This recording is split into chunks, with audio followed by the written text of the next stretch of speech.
so much, Maria Silvestre Cabrera. So I now turn to the Gearing Roles Sabancı University team, which is made up of myself, Ayşe Altınay, and İlayda Eceova. Will tell you briefly why this conference is important for us and what you should be expecting in the coming days. Ayşe. Yes, thank you so much. It was really fantastic to listen to you all and to hear the excitement, the passion, and the commitment that you're all putting into this work that is really, I think, shaping the planet and the future for us all. So when we, as the Gearing Roles team of scholars and educators from 8 countries across Europe, decided to hold the 2nd annual conference on gender and leadership in November 2020, of course, we had no idea that a pandemic would be preventing us from physically coming together in Istanbul, nor that there will be close to 1,000 registrations for the online version of the conference from 30 different countries. So not only is the pandemic global, but the networks of solidarity and learning we're all weaving together as well. And I think that calls for celebration and reflection. So whether you are joining us on Zoom or via YouTube, a warm welcome to you all from Istanbul. As the interest in this conference shows, we're meeting at a historic moment of intense global conversations and change on gender and leadership, in politics, in academia, in sports, in literature, in NGOs, basically everywhere. And despite ongoing challenges that we all face in different degrees, it is an exciting moment of harvesting the hard work of so many who have put their minds and hearts into transforming our institutions towards greater equality and inclusion. So I would like to start by expressing our deep gratitude to everyone who has paved this path for us all, starting from our great-grandmothers here in Istanbul, who campaigned for women's access to higher education in the 1910s during the last years of the Ottoman Empire, and were indeed successful in establishing a women's university in Istanbul in 1914 at the brink of the war. So a century later, we're still working on pushing the glass ceiling, but we know we're not alone. And we're heartened by the amazingly courageous and creative work that is being done globally, some of which we'll be able to share with one another in this conference. So as we, Guru, İlayda, and I were preparing for this welcome, we asked ourselves this question: what do we find exciting about institutional change for gender equality? Because we do find it exciting. None of us are doing it out of duty or see it as a bureaucratic effort. And we would love to see your answers to this question as well. So we invite everyone to type their own sentence in chat or in the comment section on YouTube. We will be collecting these sentences coming from you all and putting them together anonymously as our collective statement for what we find exciting about institutionalizing gender equality. So let me share my answer, and then I will turn to Guru and İlayda. I find institutional change for gender equality exciting because there's so much creativity and so much wisdom that is waiting to be voiced, cultivated, and shared. And I truly believe that our institutions and this planet need the wisdom, the unique, creative expression of each and every one of us. And for that, we need gender equality in an intersectional sense to be at the heart of our institutions. Guru. I find institutional change for gender equality exciting because as much as we would like to think that inequality is accidental, coincidental, stems from a few biased persons, many inequalities are structural and deeply entrenched, and with good institutional structures and guiding norms, good practices and ethical behavior become habitual. İlayda? I find institutional change for gender equality exciting because when taken into action, it shows that at our schools and workplaces, we are not people who happen to be coming to the same place every day just to make a living and then go back to immerse ourselves in personal struggles in our private lives, but we are fellow human beings who care about each other's well-being and rights, and we are actually willing to work in solidarity for each other. That's great. So we would like to invite all of you to write your own sentences and share via chat or comments on YouTube, and we will put them all together. So we hope that in all of our conversations in the coming days, we will be tapping into this space of finding joy and excitement. I thought I was disconnected, but I guess it's working well. So tapping into the space of finding joy and excitement in institutional change for gender equality, which only happens when there are people who put their passion, commitment, and hard work into making it happen, and when they do it together. And talking about coming together and for institutional and transformative change, as Julia mentioned, just 2 days ago, Kamala Harris was elected as the Vice President of the United States of America, as the first woman, the first person of color, the first Black American, and the first Indian American, South Asian American to hold that office. So I'm particularly excited to hear Mangala Subramaniam, who is joining us from Purdue University, who has worked on the intersections of gender, caste, race, and class in both India and the US for decades, and has dedicated her life to gender equality in institutions with her research and activism. And it's really the kind of work that she and other scholars and activists have been tirelessly doing for years that we are living this historic moment. It's not only historic for the US, of course, it has implications for all of us globally. So Guru will be saying more about our wonderful former president and Dean Ayşe Kadıoğlu, who will be joining the conversation with Mangala Subramaniam and Professor Subramaniam herself. What we would like to do now is to start going over the program for the next couple of days. And I will first turn to İlayda, who will be leading a very creative effort with university students from different countries to punch in more entries into Wikipedia of women and LGBTIs. İlayda. Thank you. So it seems to me that we take spaces of democratic participation for granted very easily. Personally, I wouldn't think Wikipedia was one of the trenches we needed to defend in the name of freedom of information. But as unbelievable as it sounds, Wikipedia was blocked in Turkey in 2017 and stayed so until January 2020. I'm glad we can access this 5th most popular website in the world from Turkey now. But I'm not sure if we're doing enough to reclaim our power to create and disseminate knowledge through a tool like Wikipedia or other digital platforms. Digital media is a crucial field of action, not only for data monopolies, but also for citizens, and particularly for youth. And being so much inspired by my peers from all around the world, the way they take into hand social issues they care about, become activists, politicians, academics, civil society members, and social entrepreneurs. I believed organizing a digital activism marathon for editing Wikipedia could inspire many young people to discover more of what digital media can mean. On behalf of my team, I'm inviting all the university students here to attend this event tomorrow. Yes, it is indeed a very exciting effort that we think may not be confined to this conference. We hope that, you know, more and more people, especially young people, will be engaged in this form of digital feminist activism to include more people, more women and LGBTI leaders in Wikipedia. So tomorrow, after this event, which is specifically for university students, we have 2 panels that will focus on Turkey. Of course, if we were holding this conference in Istanbul, we would actually be meeting this amazing group of people. The first panel will concentrate on the work that is being done at the in civil society and in urban governance by people who who are leaders themselves, inspiring leaders themselves, and who are opening platforms for other women and LGBTIs to come together and to work towards transformative change.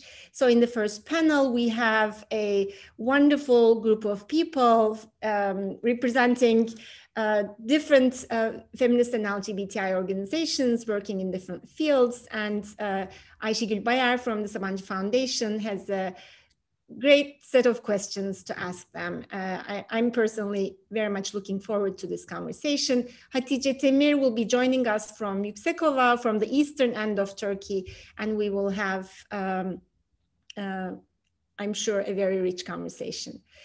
One of the very, I think, important characteristics of the Gearing Roles project is that it is built on learning from the wisdom of others, from people working in local government, in civil society, as well as in other universities and other institutions. And I would particularly like to commend the work that the European Commission is doing, everyone who's contributing to these projects, for encouraging people from these different projects to come together and to learn from one another. We are using the tools that have already been developed by other people who came before us and working together to co-create. So co-creation has been a central theme of Gearing Roles, and our wonderful colleagues from Yellow Window have equipped us with a whole set of tools to co-create together.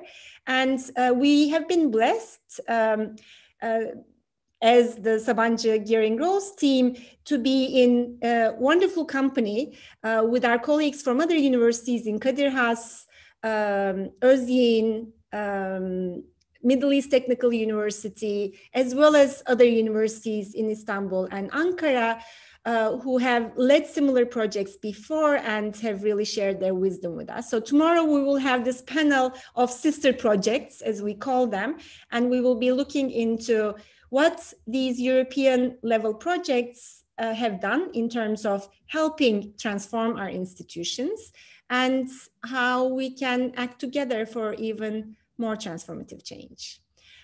So both of these panels will expand our horizons and will help us come together across institutions towards gender equality, making gender equality a reality in our lives. And I will pass the word now on to Guru, who will talk about the next day, November 11th. Thank you. And the last day of the conference, we have two sessions devoted to leadership and gender. Again, our colleagues in the first session, our colleagues John Pizarro Perez and Lera Garcia Fernandez from Deusto University will present the leadership gap analysis they've conducted. And then with the moderation of Inge Blachenberg, we will have a roundtable with leaders from each of the 6 GEP, Gender Equality Action Plan implementing institutions that are partnered to this project. We'll be discussing shared challenges and resistances and ways of overcoming them. As many have stressed, given the critical role of leaders in promoting positive change in institutions, we're so lucky that they have accepted our proposal to talk about their experiences. And in the second and final session of the conference, moderated by Yeşim Arat, we will have a chance first to listen to Melsa Ararat, Director of the Corporate Governance Forum at Sabancı University, to learn from her many years of experience in gender equality and diversity in decision-making. Then we'll have a roundtable with 5 inspiring academics, all of whom have played critical roles in promoting an equal institutional culture in their respective countries. In this session, we'll converse about actions and solidarities. That said, as we planned this conference, we wanted all of us to come together to think, reflect on, and discuss on the senses of leadership we imagine as agents of change for a just and equal society. And that is why, as the program shows, we look at leadership broadly and widely to include people in decision-making levels and positions, as well as those who are participants and drivers of change, students, academics, civil society agents, and all members of the research and education community. Before we move on to the second part of this session, to the keynote speech, I would like to take this opportunity to extend gratitude to those who have made this conference possible. We thank the European Commission, our policy officers. We thank the Gearing Roles partners and teams, particularly Maria Lopez Veloso from Deusto University, who's doing a remarkable job coordinating this project. We extend our thank yous to Sabancı University and to Sugender with its director and wonderful team of colleagues for hosting this conference. We thank the amazing interpretation team, Bahar Eriş, Ceren Bektaş, and Narin Koray Saka from the Thai conference, who will be with us translating throughout the conference. We thank the Wikimedia Turkey user group, and a special thanks goes to the organizing team, first and foremost to İlayda Eceova, who's been working so hard for days and weeks and months to make sure that everything runs smoothly, and to Oğuz Can Ok, Berfin Çek, Berfu Serçe, Fulya Kama, Begüm Acar, and Enis Demirer for assistance and support throughout planning and implementation. Finally, we extend our gratitude to, of course, all of you speakers, moderators, participants who so kindly agreed to participate in our conference and who've registered for this 3-day-long journey on Zoom or watching us on YouTube. I stop here now to move on to the second part of this session. And I would like to make a reminder for all the speakers today and in the next few days, especially if you're reading your presentation, to please speak not very fast, let me say, not slowly, but not very fast, to help our translators. So let me introduce to you Ayşe Kadıoğlu, who has so generously agreed to introduce our keynote speaker and become a discussant in this session. Since its foundation 20 years ago, Sabancı University has had 2 women presidents, both of whom were interim presidents. Ayşe Kadıoğlu is one of them, served as acting president in 2016 to 2018, and dean of the Faculty of Arts and Social Sciences from 2013 to 17. The second was Zehra Sayers in 2018, whom we'll get a chance to listen to in the very final session on Wednesday. Ayşe Kadıoğlu is a professor of political science at Sabancı University since 1998. She was a visiting scholar at Columbia University, Sakıp Sabancı Center for Turkish Studies during the 2019-2020 I'm unmuted, right? Okay. Academic year. Okay, I lost track. And a fellow at Harvard University, John F. Kennedy School of Government, Carr Center for Human Rights Policy, and a visiting scholar at Harvard University, Minda de Gunsberg Center for European Studies between 2018 to 2020. Among many other memberships and posts, she is one of the advisors for the online network Free Speech Debate, a member of the advisory board of Columbia University, Sakıp Sabancı Center for Turkish Studies, a member of an advisory group of Council of Europe, and has co-authored a report titled Living Together, Combining Diversity and Freedom in 21st Century Europe in 2011. Thank you very much, Ayşe Kadıoğlu. The floor is yours. Okay, I'm muted, right? Okay. Let me also begin by welcoming you to the second Gearing Roles International Conference with my thanks to Sugender at Sabancı University for all their detailed work for this. We are honored to have Professor Mangala Subramaniam as our keynote speaker. Mangala Subramaniam is a professor of sociology and Butler Chair and director of the Susan Bulkeley Butler Center for Leadership Excellence. Since October 2019, she's also the elected state co-director of the American Council on Education Women's Network of Indiana, which is a national system of networks within each state with the goal of advancing and supporting women in higher education. At the Butler Center, she has actually started several key initiatives for faculty success, especially women faculty and faculty of underrepresented minorities. And one of the initiatives is called the Coaching and Resource Network for Assistant and Associate Professors, which is actually an initiative that is currently being replicated by the University of Texas at Austin. Mangala Subramaniam is both in the academy, but also actively working for this cause. So I want to be able to combine both. Her research interests include gender and its intersections with race, ethnicity, caste, and class, social movements and transnational movements, higher education, of course, global politics, development, research methods, and South Asia. She has authored and co-edited a number of books. Now, in an effort to hear her remarks more, I will try to stop myself from listing her many publications. I will just mention her most recently published article that I have come across, which appeared in Inside Higher Ed in July 2020, with the title Women in Leadership, Challenges and Recommendations. She has served as a member of the editorial board of Gender in Society, a key scholarly sociological journal for gender-related research, and she's currently an associate editor of Social Problems, a top journal in sociology. Among her numerous awards is the Salute to Women, Woman of Distinction from the Greater Lafayette YWCA. She's an honoree. She has also received awards for her teaching at the department and college level.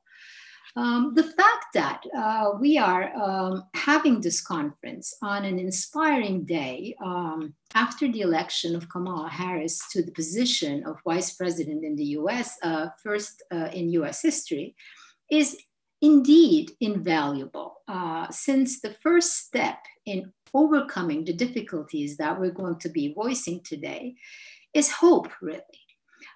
Inspiration elevates hope. Well, some say it is a transitory feeling. I mean, it just, comes and goes, but, we are really at a high level today in terms of hope that we're feeling. And it is really a very necessary feeling that, since it actually allows us to breathe, as I just saw in the chat that one of our participants said, the answer to the question that Ayşe was posing, because, it allows us to breathe, right? We can breathe in the midst of actually rising authoritarianism in the world. So without further ado, I will now leave the floor to Professor Professor Subramaniam, and we're all actually impatient to hear her remarks, and I'm hoping afterwards we will be able to have a chat. So the floor is yours, Professor Subramaniam.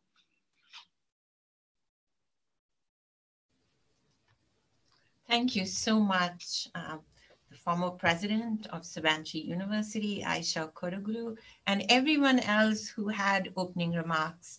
I'm just going to take a minute to share my screen here.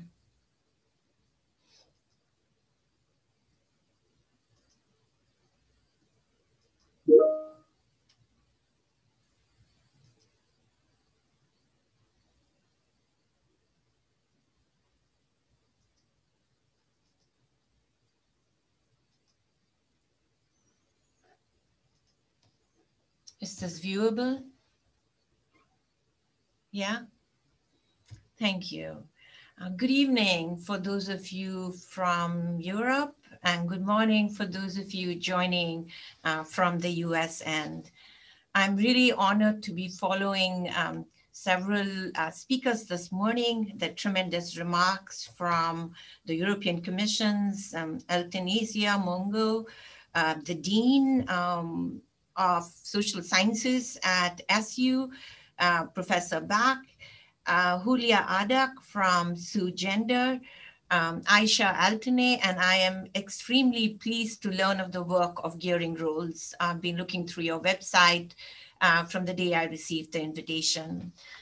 So thank you very much. I'm honored to be speaking at this second annual conference, which is extremely timely and I think extremely meaningful globally, gender and leadership in higher education and research. Okay, now I'm having trouble seeing my slides.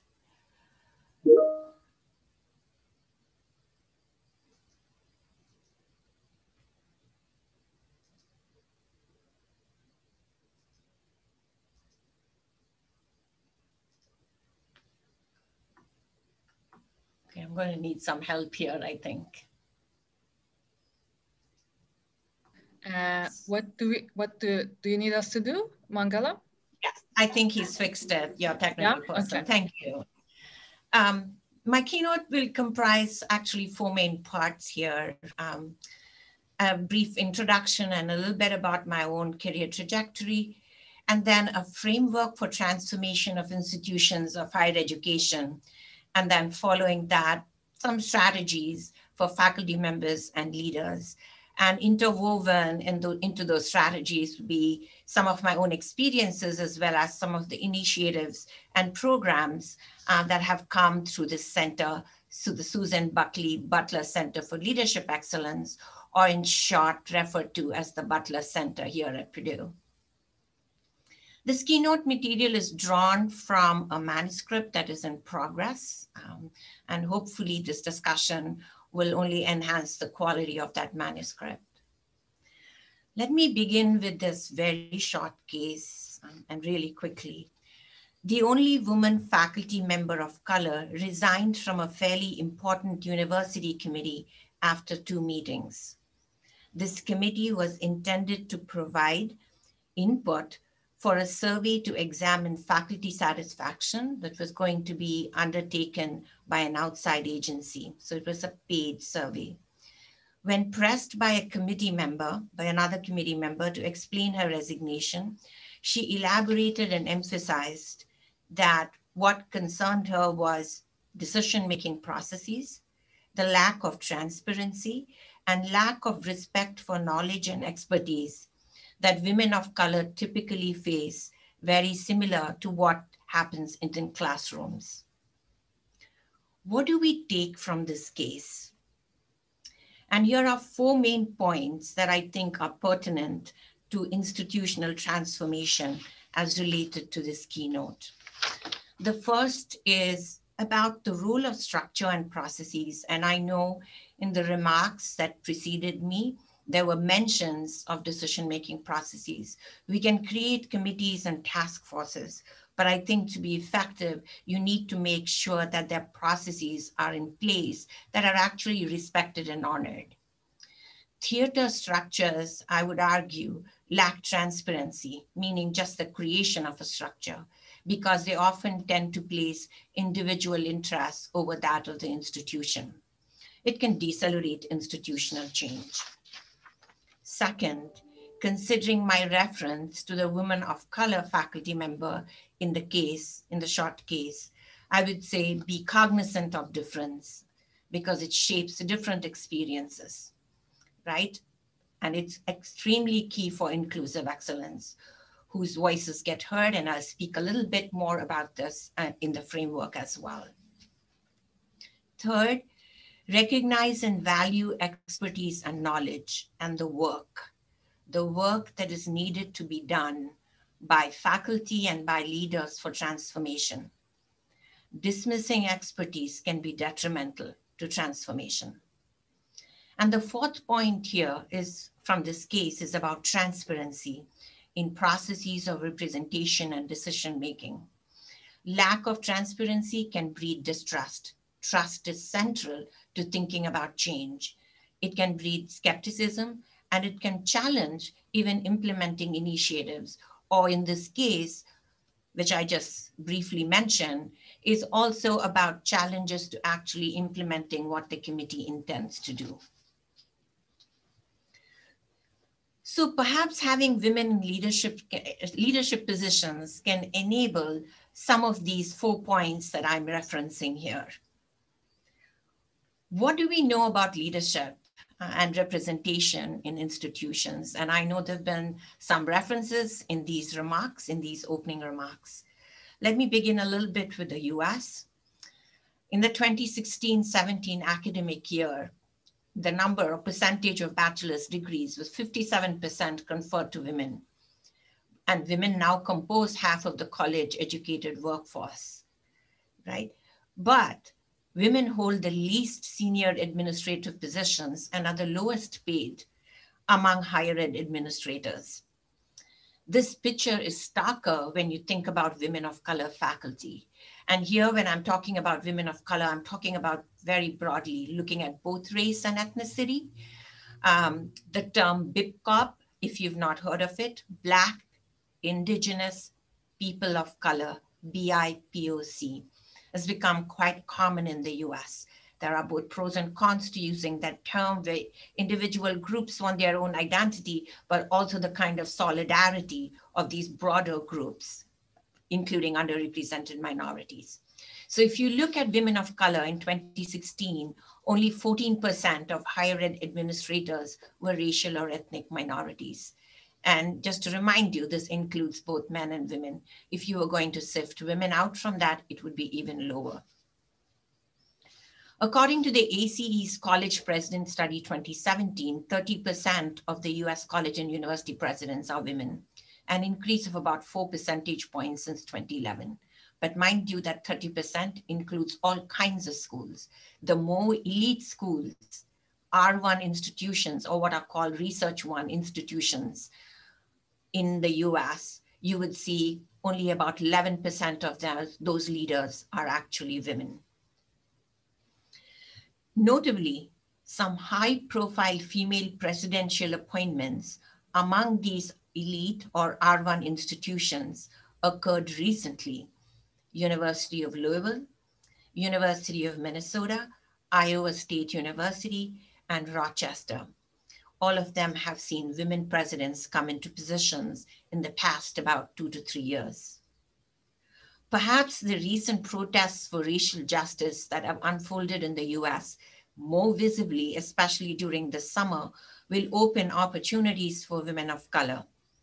And especially, as has been repeatedly mentioned, following the election of the first woman of color vice president for the United States, Kamala Harris. What about European Union Association universities? What I could find in terms of the data as of March 2017 in 47 countries, which are European Union Association members, only 12% of all rectors are female. In 2020, in another report, 15% is mentioned as female. But it varies across countries. There are some countries where the proportion of female rectors is above average, and in some, especially 20 countries, which do not have any female rectors at all. I know I'm using the term gender and female and male interchangeably. I'm using the terms that were used in the report. I myself think about gender as relational and as actually involving power relations. And yes, gender is a way of signifying relations of power and is visible in actually the way we think of the categories of sex. What may be the challenges that women face in rising to leadership positions, and why do we see such few women? First, underrepresentation, and not generally in leadership position. Women, and in this case, especially of women of color, are underrepresented in tenured and full professorships, which in turn limits the opportunities to advance into formal leadership positions at colleges and universities.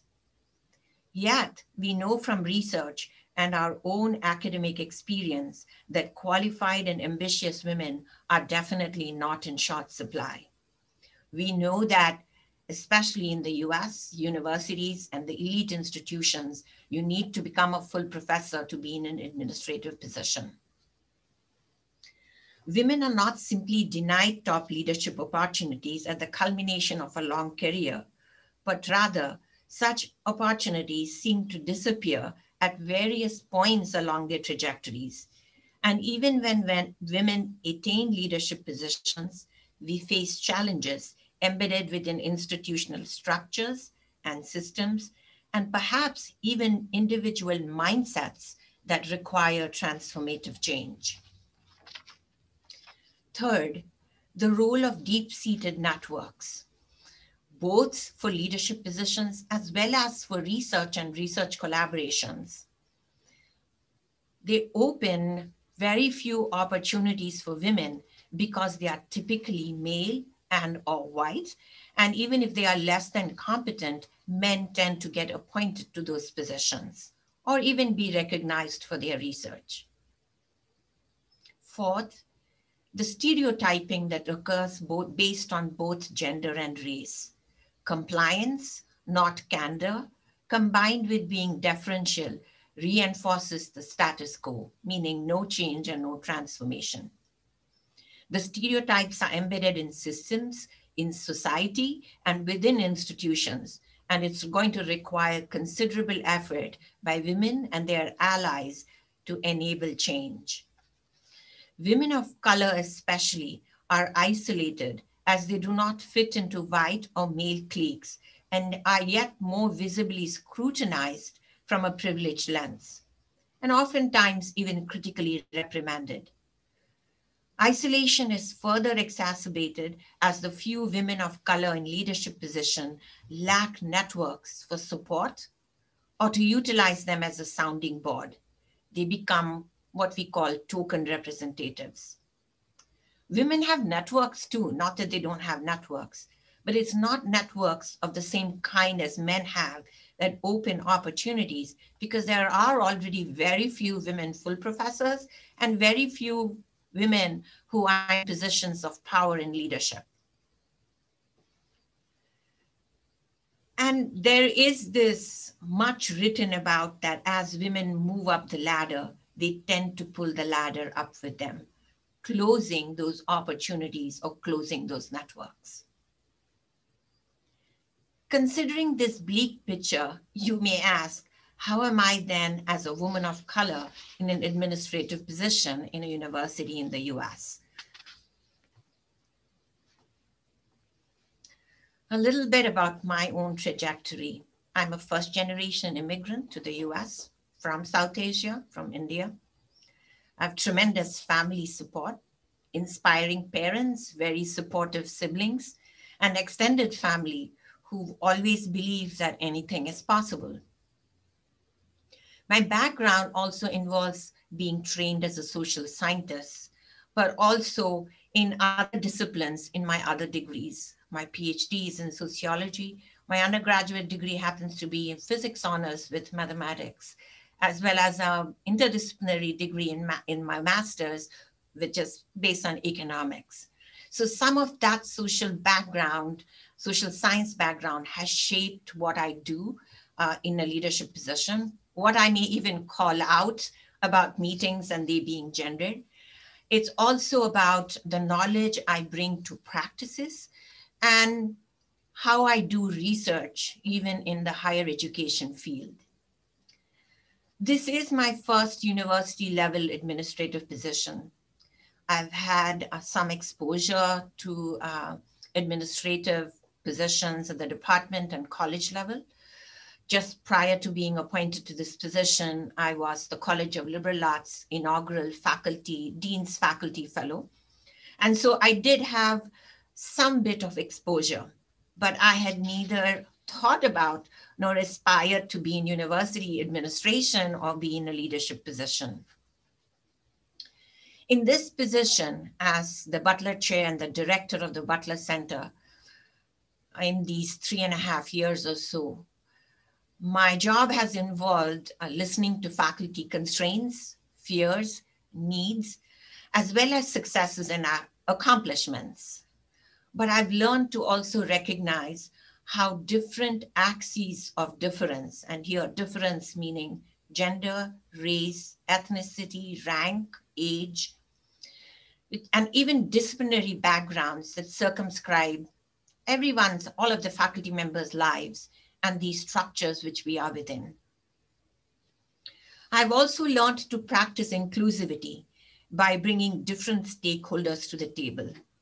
Since the start of my term as the director in 2017, the events we've held and the initiatives we've announced have received tremendous response on this campus. It's made the center almost a pivotal institution on this campus. And we are fortunate that we are now doing things virtually in one sense. It allows for more people to participate. When we first started events in 2017, after I came in the fall of 2017, we had so many registrants that we often had trouble with rooms and room capacity as the fire marshal started following us and our events, so that we ensure safety in numbers in rooms. So the virtual kind of events have allowed for us to open registration much more widely. As another example, in practicing inclusivity through the summer, I've also led a group of 15 faculty to discuss diversity concerns. And it involved conversations with the provost over a period of 6 months. It has resulted in an advisory committee on diversity and inclusion being chaired by the provost. It was not easy. I was balancing between a group of faculty and their trust, and on the one side and the provost on the other side.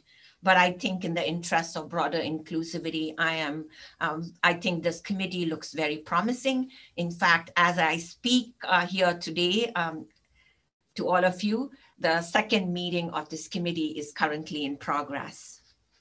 This position has also provided me opportunities to learn, interacting with other faculty members and leaders, and also by attending external professional development programs made possible through university support. Additionally, I've learned the importance of being responsive and prompt. As a colleague, an assistant professor reminded me, timeliness helps to build trust. I also look at myself actually as an outsider within in two different ways, in terms of my own demographic background as a woman faculty member of color, an immigrant who is in university administration. There are committees I'm on where I'll probably be the sole woman of color faculty member. I also look at the center as being an outsider in the structure of leadership and yet within. It belongs in the office of the provost, and yet it has been able to function somewhat independently. From this current vantage position, it is in a unique position that the center connects with faculty. I combine faculty matters with diversity and inclusion. They are integrated. I've built relationships of trust, both one-on-one, as well as based on initiatives and connecting through them. But I've also seen a gap in the broader holistic picture or vision in the decision-making processes that occur at the upper echelons of leadership of universities. And I've also seen a gap in kind of understanding the type of work or labor that many of us women engage in trying to support, understand, and allow women the spaces to be able to find ways to succeed. During these past 3.5 years, I've also seen shifts in the structure and balance of relationships over time with individuals and units, some of them for the good, some of them for the not so good.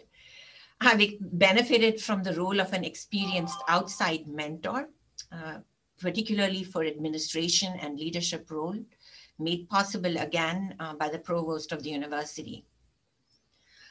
Despite being in this position for 3.5 years, I find it difficult to perceive myself as a leader, primarily because my aim has been to make a difference for faculty, considering my own experiences as a faculty member in the US, as well as a graduate student going through the processes and actually competing in the job market.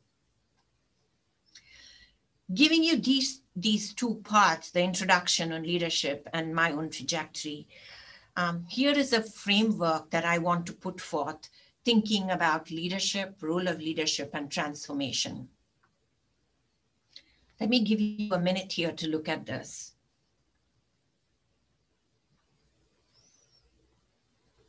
There are several elements in this framework that I will go over. First is leadership.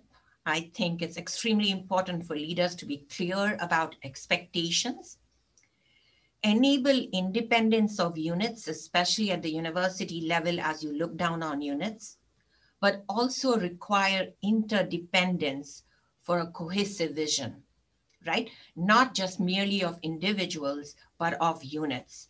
I think there would be more success in transformation or possibilities for change once you think about the interdependence and working cohesively. It requires clear goals. The leadership style in terms of the level and type, and therefore the work that leaders do, including being responsive, requires transparency and rejection of hidden agendas in order to create broader spaces of inclusion on campus to transform institutions. The necessity for inclusionary work is even more prominent during these times of the COVID-19 crisis that all of us in higher education are facing. Emphasizing and practicing inclusion will bring diverse lenses and insights into decision-making processes. It also requires recognizing the challenges that women of color actually experience to speak up, considering the risks of retribution or retaliation. And they often actually are dealing with climates within smaller units that can be a challenge to their own successes. And I'm talking here not just of leaders, I'm talking here of assistants and associate professors. And I know in my introduction, the role of the coaching and resource network was mentioned. It's been a highlight of one of the initiatives we opened in 2019. And as we announced this to assistants and associate professors, it was completely full. I should add here that the coaching and resource network comprises of full professors. Right now, 21 of them. In the first instance, when we were trying to get this together with 20 full professors, I did not know how they would react or respond when I invited them. They are from across disciplines, across colleges of this very large university. 15 of the 18 of them responded within 24 hours, asking, what can I do? What would you like me to do? What is the next step? And it was extremely heartening to see how successful women in research and in leadership positions were willing to kind of open doors and opportunities for women in the lower ranks to be able to move up, right? And that's what we want to see. So in the case of the role of CRN, it's not primarily mentoring for research. It is more about being a coach and a sponsor that is building confidence in assistants and associate professors. It is open to all, but largely women and women of color have used the initiative. And it's also to kind of build ways and strategies for assistants and associates to navigate difficult circumstances as they are trying to do their research, become known, and actually be recognized for their work. The work itself. I think I talk about work as being both gendered and racialized. And I think about 3 types of work in this framework: routine work as a leader, intellectual work, and emotional work. And here I'm referring to those in leadership positions. Institutional transformation entails doing the work of leadership. This work is about the ability to relate to and understand experiences different from one's own, which involves intellectual and emotional labor. Such labor is essential for being creative to develop initiatives, programs, and policies. Advising and mentoring women of color faculty who face challenges or even climate in departments that are far from conducive to doing research, writing, or teaching involves emotional labor. it is something like care work. This labor, emotional and intellectual, includes empathetic listening and finding ways to mitigate experiences involving the intersections of sexism and racism and ethnocentrism. I know this work, emotional and intellectual labor, involves enormous time and effort. Such emotional labor is rarely recognized or rewarded because it cannot be tangibly measured. It cannot be listed on a CV. I've not listed it, despite the fact that I know for 3.5 years, a lot of my time and energy has been spent positively in this empathetic listening and supporting. Inclusive excellence, which is central to this framework, is about representation. We know that. It's about bringing voices to the table. We know that. But it's also about the inclination to move those voices to action. How do we incorporate those voices and those understandings into the decisions we make? There are few women in leadership positions, but even when women faculty are added to committees, where are their voices? Whose voices are heard and which voices actually get incorporated in action? What I see is not typically women. And so the kinds of transformations institutions are looking to bring about may not always be gender sensitive. And therefore the work we all do and the importance of gearing roles should be extremely clear from this kind of a setting and structure that we are trying to change and transform. I think there's a fine line between transparency and confidentiality. And I say this because a lot of leaders hide behind confidentiality when they think about decision-making processes. Lack of transparency, there's greater power exerted by selective individual administrators. It can disrupt decision-making processes and can lead to marginalizing or dismissing expertise. Overall, it can affect institutional transformation. Transparency actually allows for trust and trusting relationships to actually be built, which is reciprocal, and it can kind of sometimes address challenges that come with trying to bring about transformation. There's no doubt, no matter how we look at this framework, there are going to be struggles within structures, within units and in broadly across units. And I think these structures, changing them requires, and as one of the speakers mentioned before me, both the political and the technical kind of attention that it needs. These assessments of programs and initiatives as we do them, how do we bring about both accountability, that is by using rubrics, including not just assessment of individuals, but assessment of units, assessment of programs and initiatives, but make them transparent, right? So even though I'm talking about these ideas, there's a thread that links through all of them. I want to talk a little bit about work here because that is key to what women in leadership positions do, but also what women faculty who are in full professorships generally are called upon to do. As I said, I see 3 different types of work that's being done. Although I've separated them here, obviously they overlap. Think about the types of work that people in leadership positions do and who does them and how is it related to power and recognition, right? Routine work, women typically are fewer in leadership positions, so you see more men doing those routine works. It actually reinforces power because they have access to information, especially when there is lack of transparency. Intellectual labor is done by both men and women, but yet the intellectual work of the men and their expertise and knowledge is always more visible, whether you are looking at it from a leadership position, whether you're looking at it from a perspective of committees, right? And that work of men is very well recognized. Their accomplishments are known. When you look at emotional labor, the support and care work that women engage in, it's done predominantly by women and women of color. You know, recently, just about 2 weeks back, a department head here at Purdue, a woman of color, told me something like, faculty come and speak with me about the challenges and concerns during the COVID-19, looking for support, which takes a lot of time. I'm sure they'd not do this with a male head, right? So even the calling upon or the addressing of the support, that the reliance on women and the dependency on women to do this, but yet it connotes very less power and it's never recognized, right? I'm not saying that it is inappropriate to engage in emotional labor.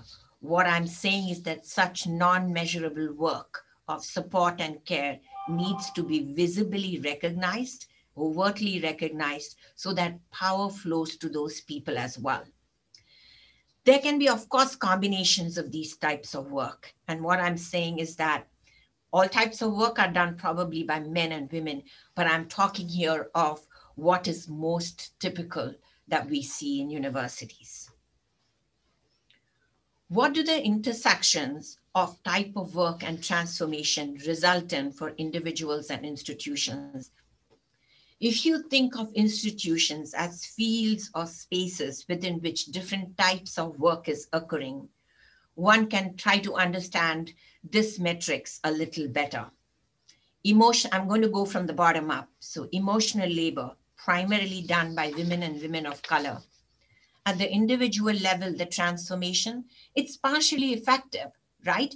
Because women in lower ranks, assistants or associates, or at the unit level leadership positions are looking for that kind of support for confidence building, encouragement, and even affirmation, as I will talk about in the strategies, right?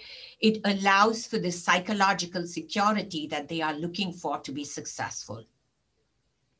At the institutional level, it's very dispersed because emotional labor is not recognized, right? It's not uniformly spread across the institution, perhaps because men don't do it or don't need it, right? Or don't need to specify it or amplify it. So at the institutional level, you don't see a uniform impact of this kind of emotional labor for transformation.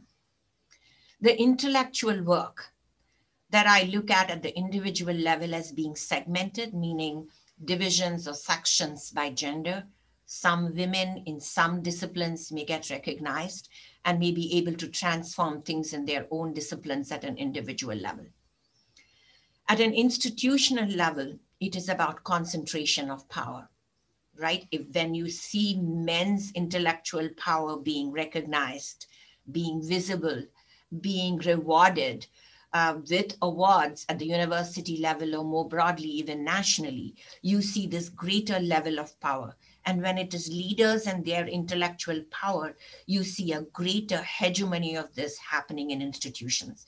Concentration of power is never really amiable for change of and transformation of institutions.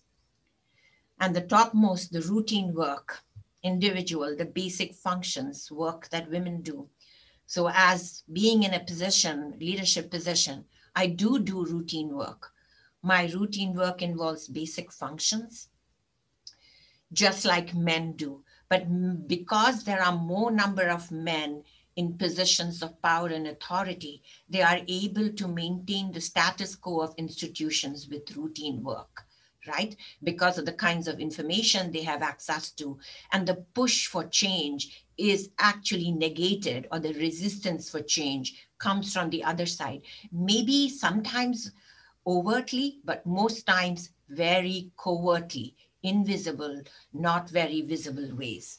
So if you look at these combinations of how you think about transformation, you need some ways in which you're recognizing the invisible work to make it more effective, less dispersed, but also in some ways ensuring some deconcentration of power that allows more voices to come in to kind of think about what forms of transformation to kind of push for and accomplish. Coming to the last part of my talk, what do we do to accomplish transformation? First, strategies for faculty members who may not be in leadership position. aim to get promoted, become a full professor, get your research recognized. And I think the dean put it very well when she was talking about the importance of getting known for your research. Try to access resources. Since the spring of 2019, the Butler Center has started the Associates Conference, or a conference for associates, this March 4th and 5th. And I will share the flyer happily with the Gearing Roles team to disseminate. We will have a virtual conference for associate professors. And for the first time this March, we will be opening it to those from outside Purdue. So this will be our third annual conference for associate professors. The goal of this conference is to provide resources for associates, for them to be actually heard, but also to allow them to network more broadly so that full professors can advocate for them, get their work known, sponsor them in certain ways. And that's what the Coaching and Resource Network does as well. Engage in building confidence, affirmation. Affirm each other's viewpoints, research, ideas, what is constructive and what is put forth by women and women of color. This may be in open spaces, in conferences, and especially in committees and within units. This kind of affirmation, especially when sometimes women's ideas or constructive thoughts about how to move forward often get marginalized in mixed committees. Learn to speak up. And I put Barris in parentheses because he has a terrific article, a neurosurgeon, which appeared in the science journal called Nature. And it's titled, Does Gender Matter? Right? And he talks about the need for speaking up, especially those in positions of power and authority. You can afford to take that risk, very unlike assistants or associates. And be persistent, don't give up.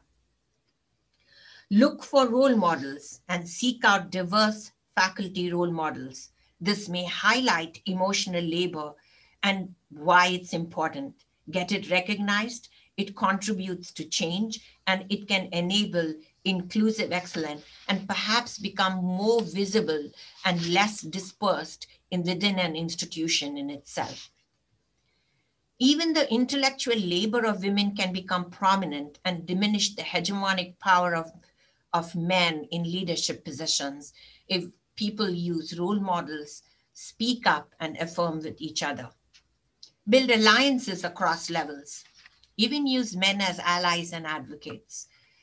What I didn't mention earlier is that the Coaching and Resource Network includes men in the network, that is male full professors.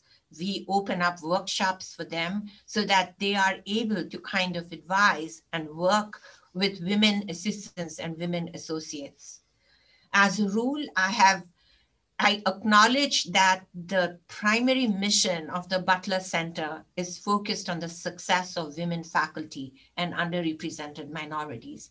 But I have opened most initiatives very broadly, largely believing that gender is relational. We can't do this with women alone. We need men as allies and as advocates. And so I even altered for the first time this year the title of the conference for assistant professors, which used to be called the Conference for Pre-Tenure Women. I called it the Conference for Assistant Professors because I wanted to bring male faculty members to hear what women faculty face as challenges and what they could probably do to change gender relations on this campus. As a unit, the Butler Center has been partnering with other units, the Advanced Center for Faculty Success, with colleges. And I think this partnering also brings visibility to how to think about women's success. Thirdly, I would say rely on research and evidence. I think data and research are extremely important. And I know it's a critical component and dimension of gearing roles. It allows us to unravel challenges and open possibilities, right? The rigorous form of research and systematic data analysis provides us a lot of insights in terms of where to go from here. We are doing assessments of the coaching and resource network. We are looking at its impacts, and we will be continuing to do this. And we would be doing the same for other initiatives. We get a regular feedback survey on the Assistants Conference, Associates Conference, and I start responding to it in the following year, or to think about initiatives on new forms of support.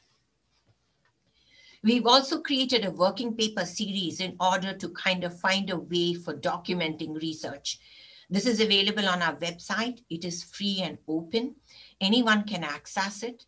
And I think it provides both reflexive kinds of articles of experiences of faculty members and strategies that they are looking for change, as well as data-driven pieces.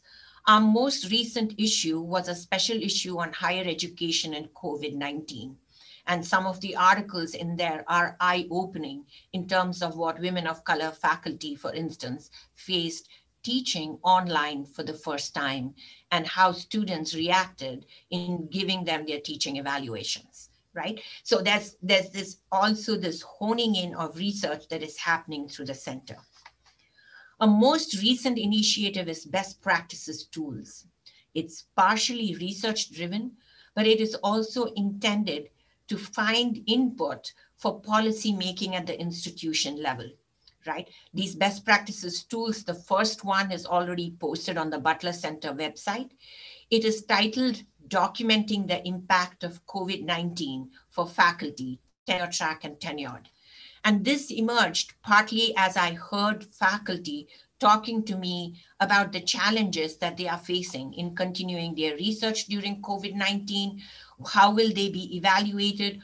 Would I be tenured? How would this play into my evaluation and assessment through the next 4 or 5 years? Because COVID-19 has impacted faculty, not just for this period during the time of the crisis, but it's going to have a continuing impact over the next 4 or 5 years. This first best practice tool, just this morning, I heard from the provost that tool number 1, a new policy is being drafted on the documentation. I've already disseminated the tool, but a more formal policy is being drafted to be sent out. I will be seeing that draft policy soon. Strategies for leaders. Enable independence of units, especially university level leadership administrators, but also require interdependence, because without an interdependence, you never articulate a cohesive vision. Right? And I'm sure those of you in gearing roles are seeing this. You have multiple units. You have, in fact, multiple institutions across countries working together. That interdependence is important, not only for this cohesive vision and goals, but actually for bringing forth the challenges that women faculty face. Right? I would also recommend to leaders to create some core groups, right? A core group of faculty that is knowledgeable with ties to these various constituencies. These constituencies meaning faculty or staff or students, right? That will allow for information to flow, and that is then creates this responsive leadership, right? I would also talk about being transparent, again, balancing it with confidentiality and demanding it of other units. And the accountability that is building rubrics. And it's different from talking about interference or not wanting to interfere or not wanting to micromanage. And that's not what I'm referring to in the accountability. I'm talking about these broader goals, right? Which is where assessment and research can play a role. Leaders should think of being sponsors and mentors, right? Sponsoring. And if you've not heard of Sylvia Hewlett's work, she talks about being a better leader by investing in talented others. Barris mentions a great deal of hallway mentoring occurs for young women, but not so much for women and minorities, right? It's a point to think about role models for others to consider leadership positions, right? Point them out. Here are people who have accomplished in research, if you're thinking on that front, or if you're thinking of administrative leadership. Ensure diversity in leadership roles. Start building pool of diverse leaders. And I'm sure that would be something that gearing roles may be thinking about. And again, affirm the work of women, especially those of color leaders. It builds confidence and credibility. Enable inclusive excellence. Don't rely on the same suspects to fulfill diversity commitments. There's an interesting article available on diverseeducation.com that refers to these usual suspects. That is the same women of color serving on committees or fulfilling diversity commitments. What it does, it kind of prevents new ideas, new thoughts, new mechanisms coming into the picture. So try to bring in different voices, right? Also think about open searches for top leadership position, right? Oftentimes it's bypassed and people pick someone from their own networks, typically male cliques. And so think about what open searches may bring to the table. When you think of inclusive excellence in committees as a leader, recognize the hesitancy of some people to speak up, especially women and women of color. They may not articulate their concerns and challenges. And finally, as a leader, talk about how you can address rude comments directed at women or things, especially the talking over of women in committees and in meetings. Please call them out as a leader. Coming to the final slide here. Think about the concept of useful failures as a leader. Some of these failures may be excusable, some of them not. But even in those inexcusable failures, and especially the excusable ones, think about what you may have learned and what you may do differently under similar circumstances in the future. As a leader, think about rewarding emotional and intellectual labor. I just talked to you a little bit about the best practices tool. Tool number 2 actually is focused on support and recognition and actually processes for annual evaluation. We are just finalizing that tool that will then feed into a second policy document. In that, I actually talk about awards during the time of COVID-19 to recognize faculty who have engaged in emotional labor. And one way to make it visible and make it more acceptable as a form of labor that is necessary and essential. As a leader, recognize and bring expertise and knowledge to decision-making processes. Don't marginalize it. I also already mentioned to you the working paper series and the need for evidence or data. I use the word democratizing data here because information is power. A lot of institutions hold data or hold information, making it very difficult for faculty or leaders to access that data or analyze it. And I think that democratizing data is about enabling those kinds of analyses that bring new perspectives about the data analyses or new ways of thinking of strategies that can address issues that especially women and women of color face. How do we think about challenges and recommendations for leaders? What kinds of questions can we ask as leaders? I draw on some of the questions from my Inside Higher Ed co-authored article with Christina Alcade.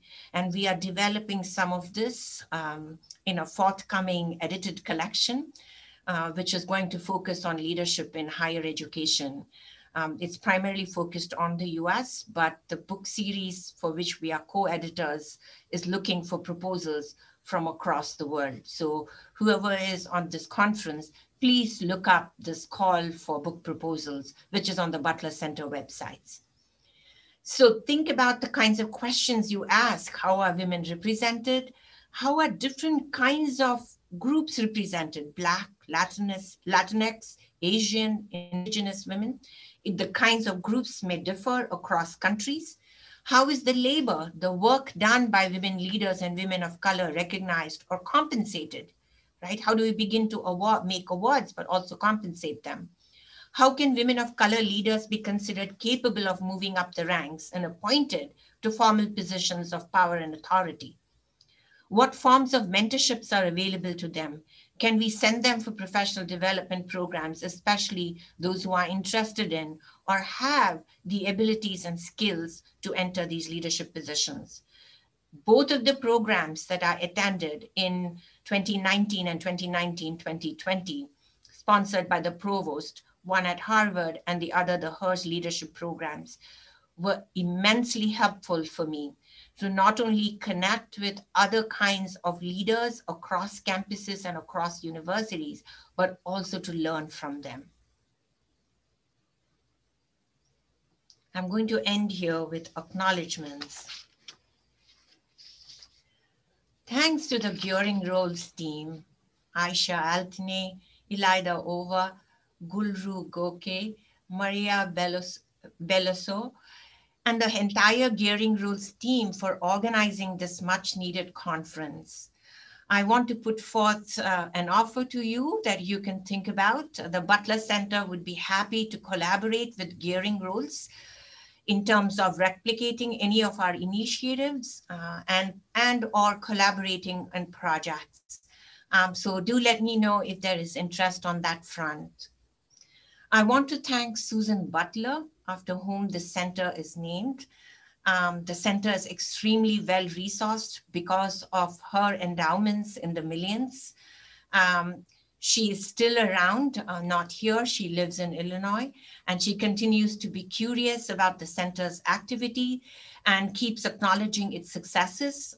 She is always in touch with me. I'm very grateful to Jay Ackridge, the Provost and Chief Diversity Officer of Purdue, for his support, and which has allowed and enabled the center to do the work that we've done this far. I also want to thank him for his comments on these, on my remarks and the slides for this keynote. I appreciate the guidance and realistic advice and support from Teresa Sullivan, the President Emerita of the University of Virginia, who is my mentor on the administrative side since the spring of 2019. I want to acknowledge the time and commitment of Purdue's faculty, including some heads and deans, who've been allies, supporters, and advisors. I know a few of them had tried to register for this conference, and they know who they are. Thanks to Purdue's faculty for engaging in the center's initiatives. And finally, the tremendous group of accomplished women in the ACE Women's Network of Indiana, for which I'm the state co-director, along with Kathy Gibson. These accomplished women from across institutions are an amazing source of support. We did our first set of events this fall, town hall series around higher education and COVID-19. It was amazingly successful. And we actually have a leadership conference coming up in April through this network. Here are some selected references to the talk. And thank you so much for your time and for listening to me.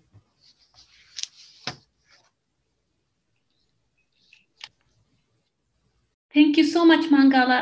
I'm just want to make a short announcement.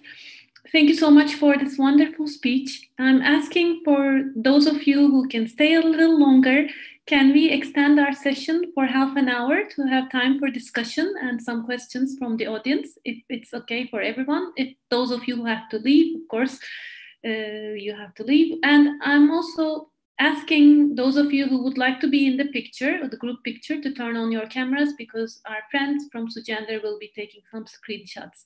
Ayşe Hocam, now the floor is yours. Okay, thank you, Guru. I was about to ask whether we can go a little over time, so apparently we can. Thank you, Professor Subramanian.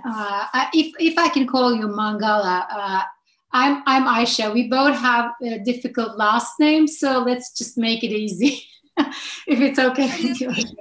Absolutely, no problem. Great, great. Okay, Mangala, I really thank you very much for your remarks. I also want to thank you for really all the effort that you're putting into this, into this larger cause of gender equality, really, that we're all concerned with. As you said, at some point you said knowledge is power, information is power. And really, I mean, we need to have this information, and then share it. And then, we can find mechanisms perhaps to deal with it. Now, I think we face two fundamental challenges in our times. One, of course, being the pandemic that you alluded to, in your keynote talk. And the other, perhaps something that we did not talk about much, is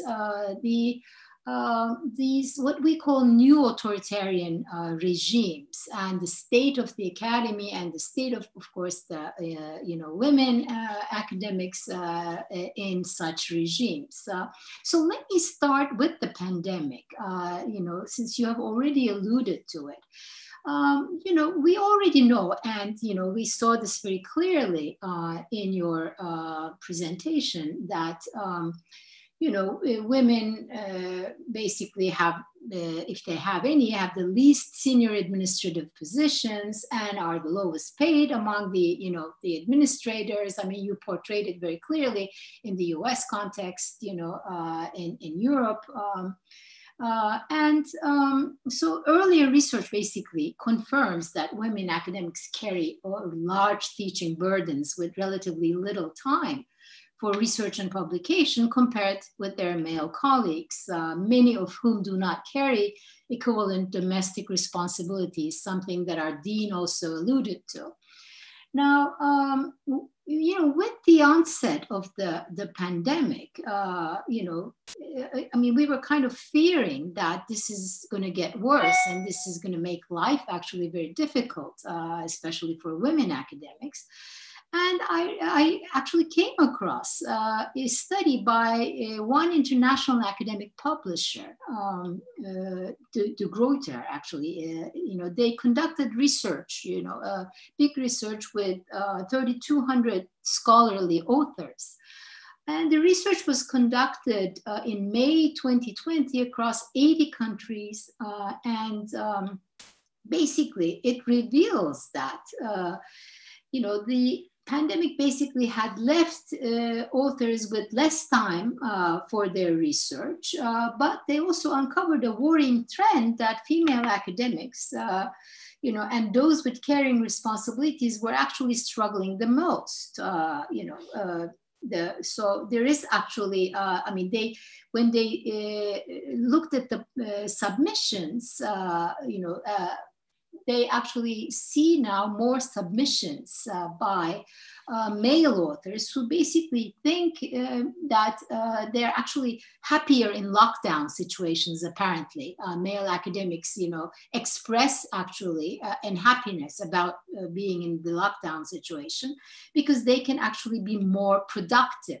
And this is also not something that they say really, but that is also visible, at least in this one study, that the submissions by male scholarly authors have apparently increased because they can see actually the gender, not the later stages, but the editors, can see that. So one academic, for instance, who wrote in Nature towards the end of April 2020, raised the problems being faced by women. It was a very genuinely written piece. She said that, she actually had seen more sunrises during the pandemic than she ever did, her entire life. As she puts it, silence and concentration are actually pivotal for my thinking, she says, and teaching. And we can all relate to that, really. She records her classes, and it seems the only time she can do that is when her 2-year-old son is asleep, which is really, early, they call the wee hours of the night. So, there are obviously differences, and, there's all this already work going on for gender equality, but this is really creating a new obstacle in our lives. So do you fear that, these developments will jeopardize, some of the gains over the years? Is it possible to actually come up with new mechanisms for basically, keeping in mind this idea of, being a caregiver, really, caregiving not just, for children, but also usually for elderly. And, this is something that usually women do, whether they're academics or not. So how can this be integrated into the debate, especially with the onset of the pandemic? Or, will the life go on as if, it isn't there, because it's like the elephant in the room, really. With the authoritarian regimes, if I can, telescope them into one, question.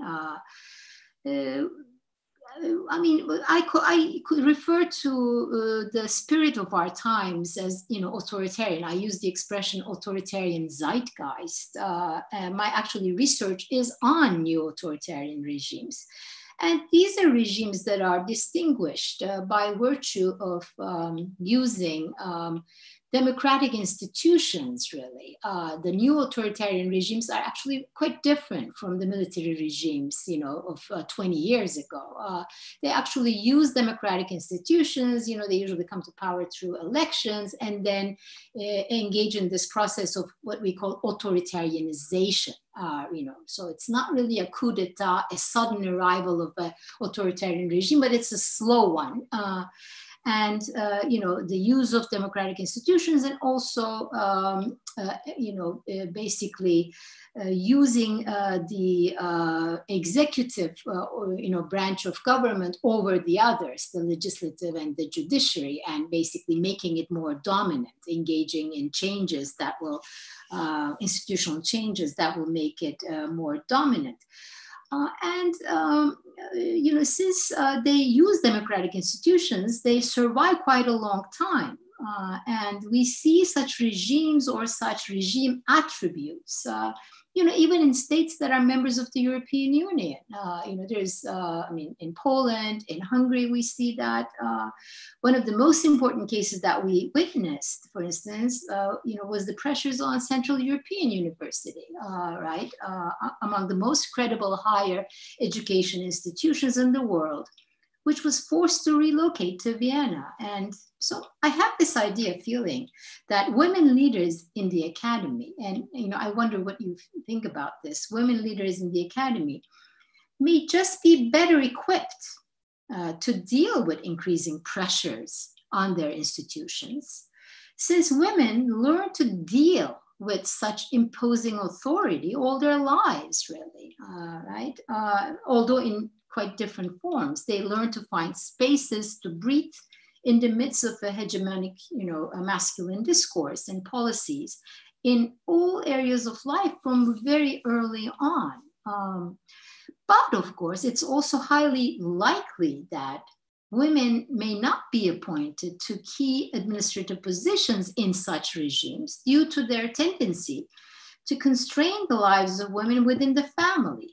These regimes actually uphold the traditional family. They glorify the traditional family. So, it may lead to less women actually in key administrative positions in higher education. So, given your referral to gender stereotypes, do you envision a different path actually in the struggle for leadership for women at a time of such, authoritarian zeitgeist in the world? And for women, really, this is expressed not just in institutional mechanisms, but as academics, as women academics, also in our daily lives. As they say, the devil is hidden in the details, right?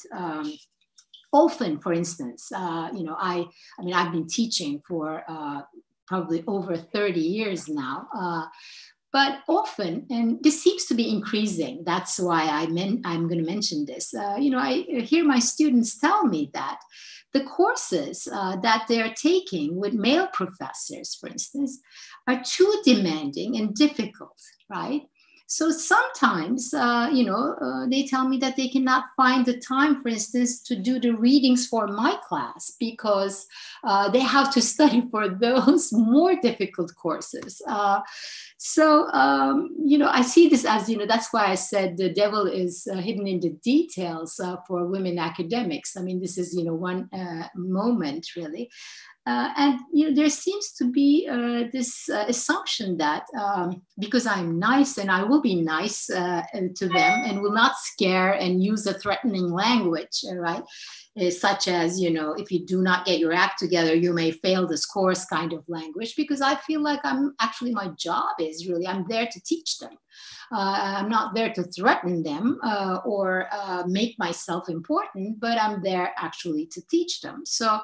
But sometimes I feel like you feel pressured to succumb to that authoritarian discourse so that, you are taken seriously. And what are we supposed to do with that?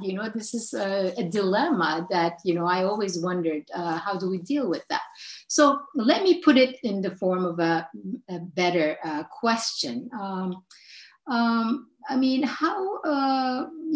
do you think, for one thing, women are better equipped in fighting authoritarian trends in higher education, given, their experiences in other realms of life?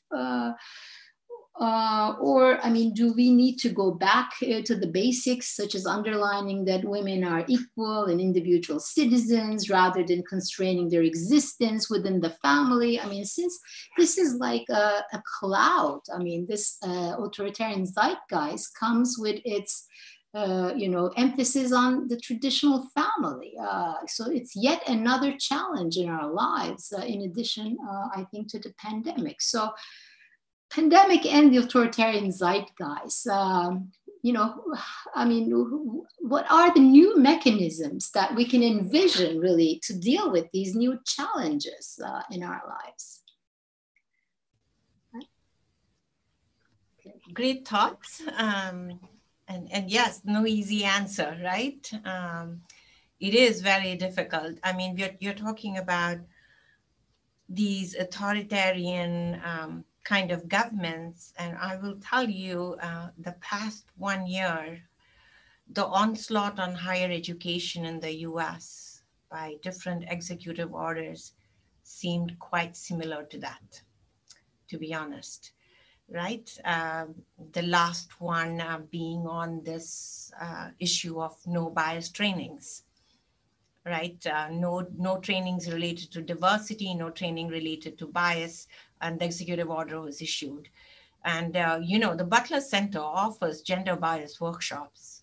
Of course, we've not had one, as was not scheduled for this semester, it's scheduled for spring, but it reminds me of some of what you're saying, And yes, between the pandemic and the kind of care work and support work, and how to challenge that to get women's productivity, which has been influenced and affected. And on the other hand, taking on governments that seem to target, right? And especially kind of issues related around gender that they target. Here are a couple of thoughts. On the COVID-19 crisis, I think the thought process you mentioned is similar to what we encountered here.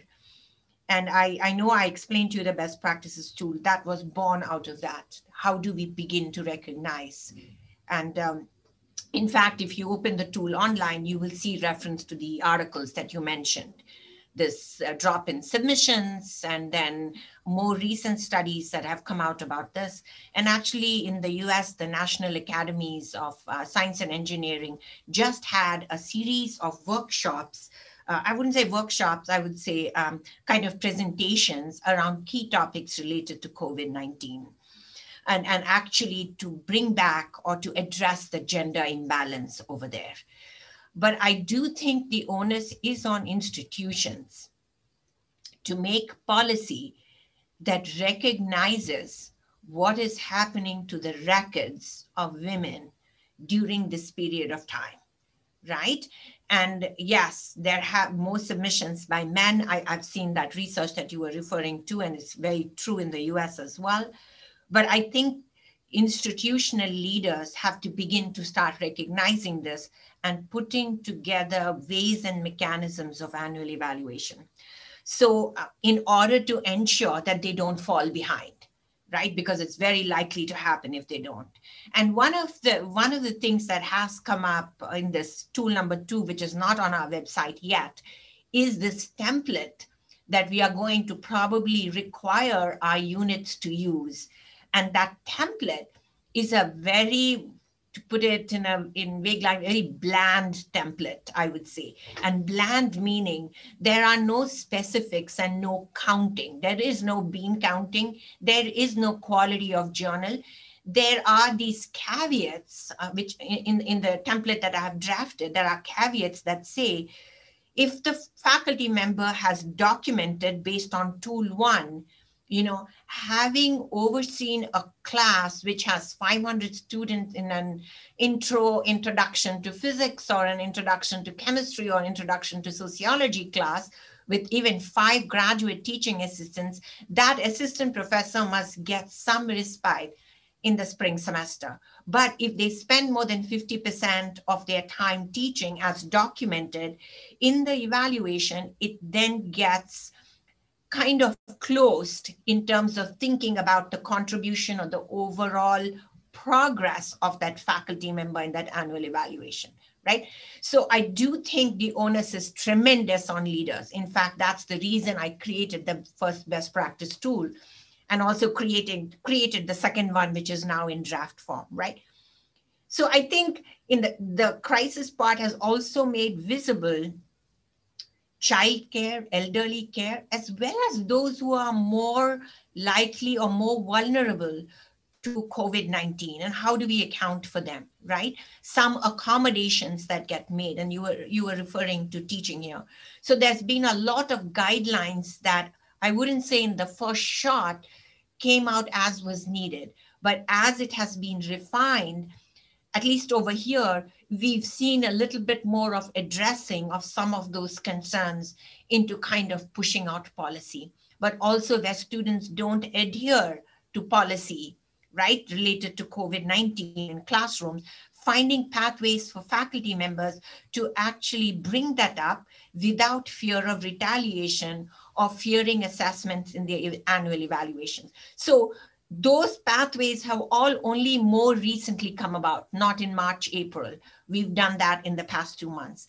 So I do think the role of leadership, and here again, comes back to the point of inclusive excellence, right? Unless leaders bring to the table those kinds of faculty members and women or women in leadership positions to speak to these issues, they're not going to be able to address them in their documents. So there has been some move, and it's not just Purdue which is doing this. I know of other institutions because I've just been invited to speak on some panel around this documentation and the impact of COVID-19 on faculty. That's happening in January. On the authoritarian regimes, I think that's a much bigger challenge, because I will tell you, when the executive order came down on us about diversity trainings and bias trainings a month or so back, the first thing we did is a lot of us who are in kind of holding university administrative positions in other institutions, we started exchanging emails and about what to do and to get professional associations to start pushing back. So laying out statements, right? And in even other instances prior to that related to visa issues that the US government came down on, a couple of universities filed a lawsuit, and of course others joined others, signed on to that, like Purdue signed on to that legal or that lawsuit.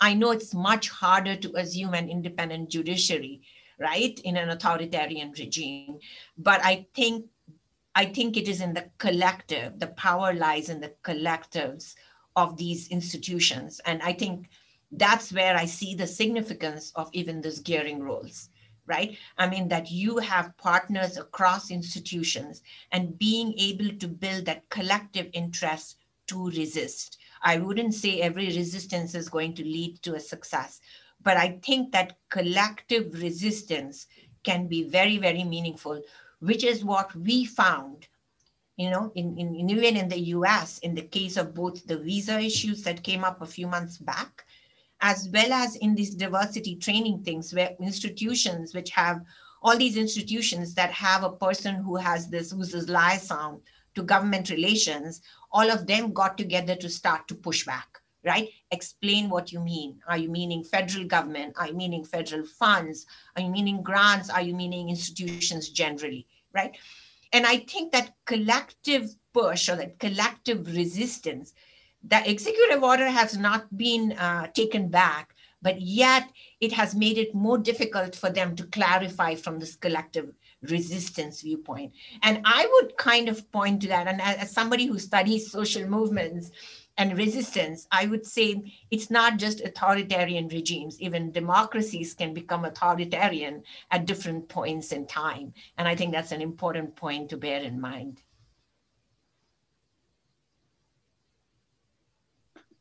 Okay, thank you very much. Are we ending at 7:30? Is that